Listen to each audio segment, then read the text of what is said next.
Take out Kim now. Trump begged to act against North Korea before missiles blast U.S.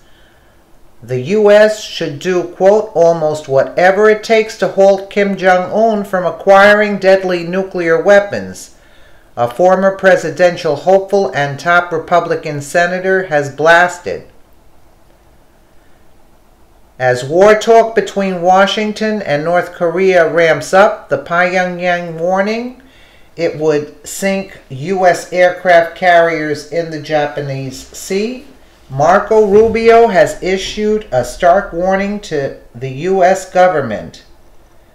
The Florida senator discussed the prospect of a devastating conflict with the belligerent North on news program, quote, Face the Nation on Saturday. While stopping short of calling for military action against tyrant Kim Jong-un, Mr. Rubio painted a grave picture of the threat posed by the communist state. He said, obviously, we have to ask ourselves a very fundamental question, and that is it acceptable? Can we live in a world where Kim Jong-un possesses not just nuclear weapons, but the ability to deliver those weapons against the continental United States? Can we live in a world like that? If the answer is no, then the options, and the answer is no for me, then the options before you are truly quite limited, and none of them are good. Mr. Rubio was defeated in the Republican primaries last year by current President Donald Trump. Added, we must do almost whatever it takes, just about anything, to prevent Kim Jong-un from acquiring the nuclear capability he can deliver against the mainland of the United States of America.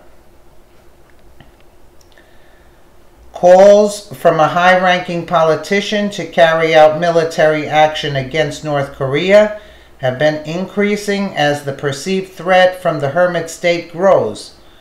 Republican Senator Lindsey Graham last week asserted the U.S. should carry out a preemptive strike in order to prevent dictator Kim's scientists from developing an intercontinental ballistic missile.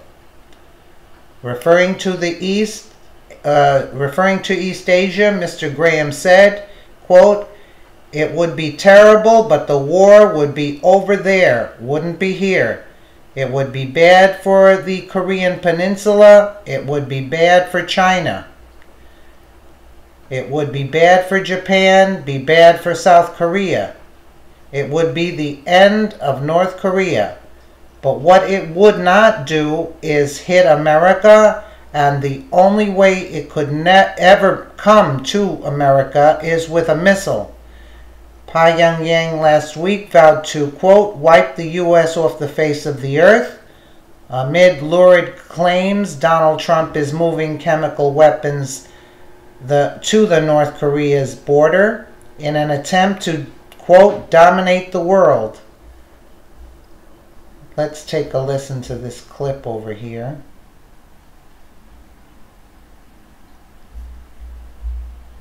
This missile explodes 5 minutes after launch. It's either an embarrassing failure or perhaps still a dangerous sign, because we see the North is still totally devoted to heading toward a nuclear weapon. Well, we should only take cold comfort from this failure, because every failure they have causes them to go into overdrive. They perfect their missile program. They're really trying to do two things. They are trying to get the element of surprise. They're putting their missiles on trucks, making them mobile, driving them around the country, and they're also perfecting their solid fuel so they can launch in a hurry without that long lead time. They want to do this, Matt and Savannah, anywhere, anytime. Well, let's go back, though, because the U.S. intelligence suspected that they would test something much more severe, a nuclear device, the sixth test of that. They didn't. They test a mid-range missile instead. They blinked.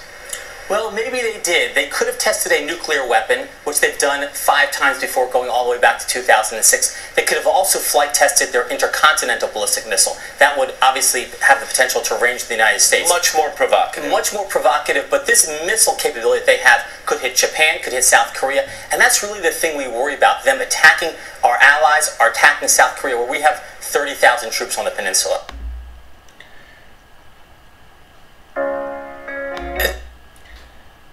Well, let us know what you think in the comments below, and thank you so much for watching.